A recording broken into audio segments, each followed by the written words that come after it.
I'm here to tell you right now, we don't care. Let me tell you something. We don't.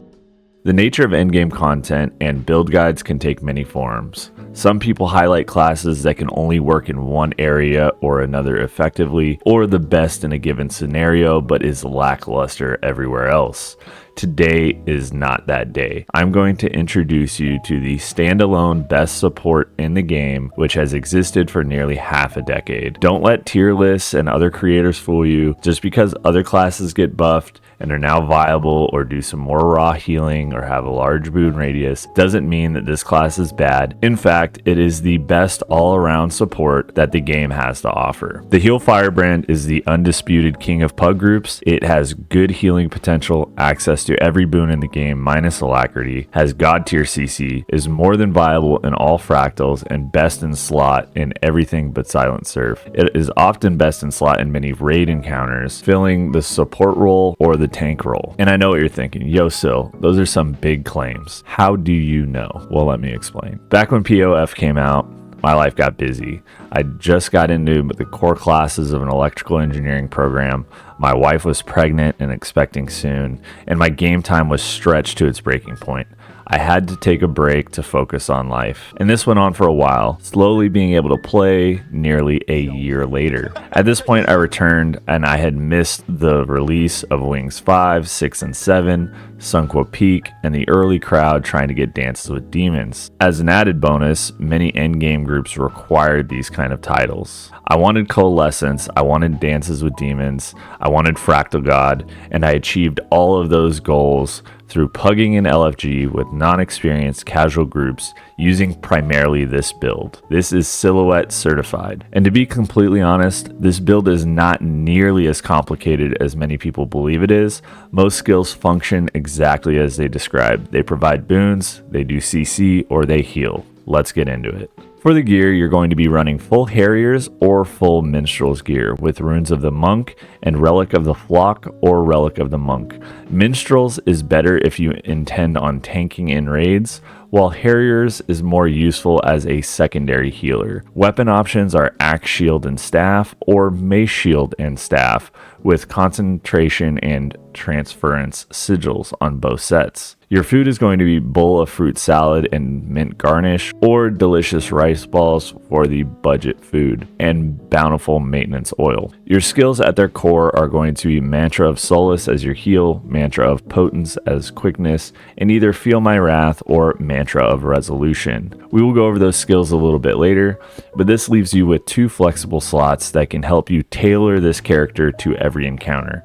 Sanctuary, Purging Flames, Bow of Truth, Bane Signet, Mantra of Lore, Stand Your Ground, and Advance are all good options depending on the encounter. Sanctuary is almost always going to fill one of these slots, however, it is far from a mandatory skill. This build uses Honor 312, Virtues 322, and Firebrand 223. Honor gives you a symbol that applies protection when you are using your healing skill, reduces the CC of your staff skills, and gives extra boon duration. It also allows your symbols to heal allies. Virtues increases the duration of your consecration skills, which usually is going to be your sanctuary skill, but it also applies the passive effects of your F2 tome and makes skills more effective. Firebrand gives you access to most of your quickness production through Liberator's Vow, applying quickness on your healing skill, Stalwart Speed, applying quickness when you apply Aegis or Stability,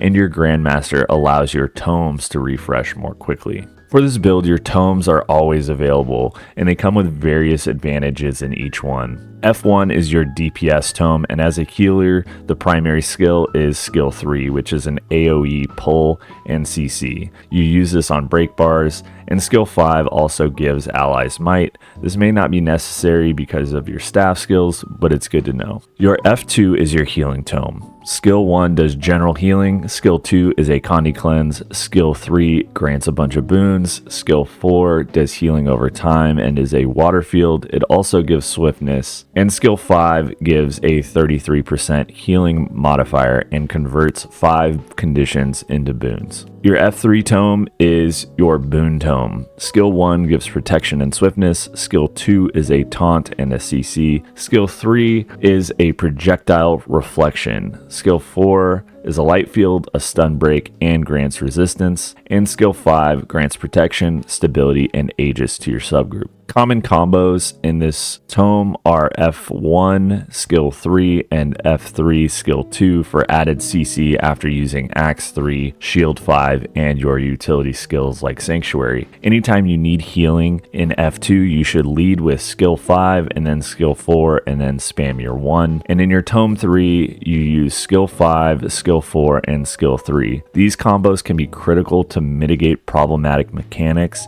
and I'll illustrate that later on. Here are some general playstyle examples. For raid fights that have heavy healing checks like Veil Guardian, Soulless Horror, or Matthias, you're going to want to bring Bow of Truth and Sanctuary on your bar, utilizing Bow of Truth and your F2 tome alongside staff skills to maximize your healing output. Using F2 and skill 5 in your tome will boost outgoing healing from all of your skills, so use that right before the green goes off to make it easier to top everybody up and re-heal them after a burst. For fights with regular CC bars and the need for stability like Slothosaur or Samurog, you have a variety of CC available. For utility skills, Sanctuary and Stand Your Ground are good picks, but stability is also available from your F3 skill 5, and Condi Cleanses are available in your F2 skill 5 and skill 2. For almost any other raid encounter, you can bring whatever you feel is best. Usually Stand Your Ground, Advance, Bow of Truth, or Sanctuary should be taken depending on the pressures of the fight. It is up to your play style and experience level of your group that you're running with. Even if LFG and Pugs, it is okay to have high expectations if you are running something that you are familiar with. For strike missions, this build makes these trivial. In Icebrood 5, you are essentially a might and quickness bot. Through the use of your F3 skill 3 can be useful on Bone Skinner to help block projectiles, and stability can be used to avoid knockdowns from his various attacks. On End of Dragon Strikes, this build works well in minimizing the orbs from the Su-Wan center ball with your reflect bubble, and provides a lot of stability for Zaitan Giants, shockwaves on Mordremoth, and attacks during Kralkatorix phase. For Soto Strikes, this build works in both Cosmic Observatory and Temple of Phoebe, with the Cosmic Observatory challenge mode being relatively easy to manage as a healer. For Fractals, this build is the king. If you want to run Silent Surf CM,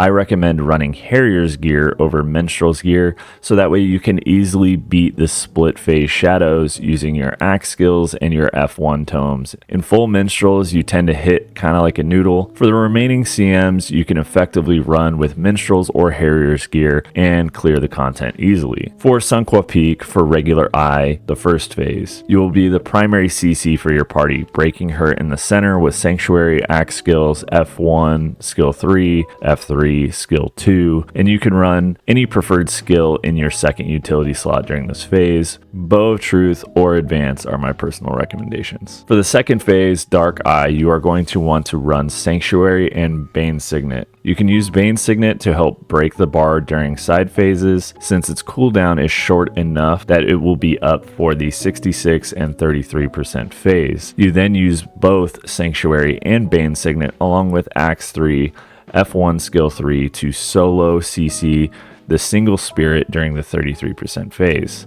This spirit is the left spirit of the tether on the 33% phase, just so everyone knows. After both phases, wait for the spirits to get close to your group before using F3 skill 5 to help your team avoid getting spooked by the spooky ghosts. If they do get spooked before you can use skill 5 on them, you can use F3 skill 4 to get them back in the fight instead of waiting out the stun. For Shattered Observatory challenge mode, you will be bringing Stand Your Ground and Advance, and change your elite skill to Mantra of Resolution. You can still maintain 100% quickness uptime through the trait Stalwart Speed, which also proc from using Advance or Stand Your Ground. You will want to blast your stability skills during the island phases of this fight, as well as after returning from the final island on the second go around. After this boss, you can swap to Feel My Wrath if you prefer using that skill. Additionally, on Arc, when he summons his balls, you can use F3 skill 3, the Reflect Bubble, and skill 5 to basically nullify the entire mechanic. This attack happens a little too often for skill 5 to be off cooldown every time, so I recommend bringing Stand Your Ground in advance for your utility slots. For Nightmare Challenge mode, you can use advance to block the spin fire attack on Mama, and you're going to want stability for her final phase CC attacks. For the second boss, you can block his clone summoning attack with advance,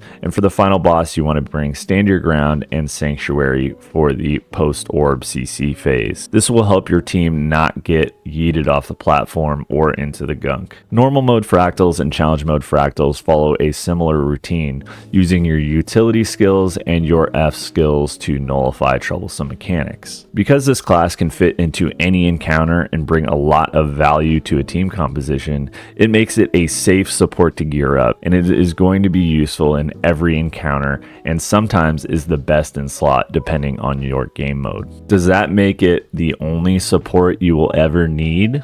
Well, no. While this build is effective in completing all of this content, as I mentioned earlier, there are builds that are better suited. The main drawback of this build is the current state of balance and the strength of quickness DPS builds. Power and Condi Quickness Herald, Quickness Power Berserker, Quickness Untamed, Quickness Harbinger are all extremely strong quickness DPS builds, and the strength of Alacrity healers like Alacrity Heal Scourge, Heal Druid, Heal Chrono all do well with these quickness boon supports.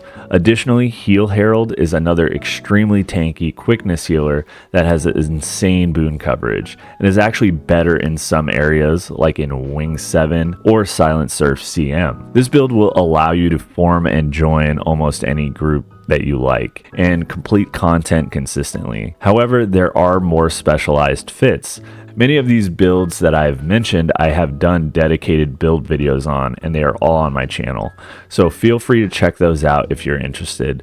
With that being said, I want to thank all of you for watching, and a special thanks to all of my subscribers and those who took part in my poll. I'll be doing those more often to help give you guys the content that you are most interested in. So if you want to take part in the polls, please consider subscribing. Thanks again, and I'll see you next time.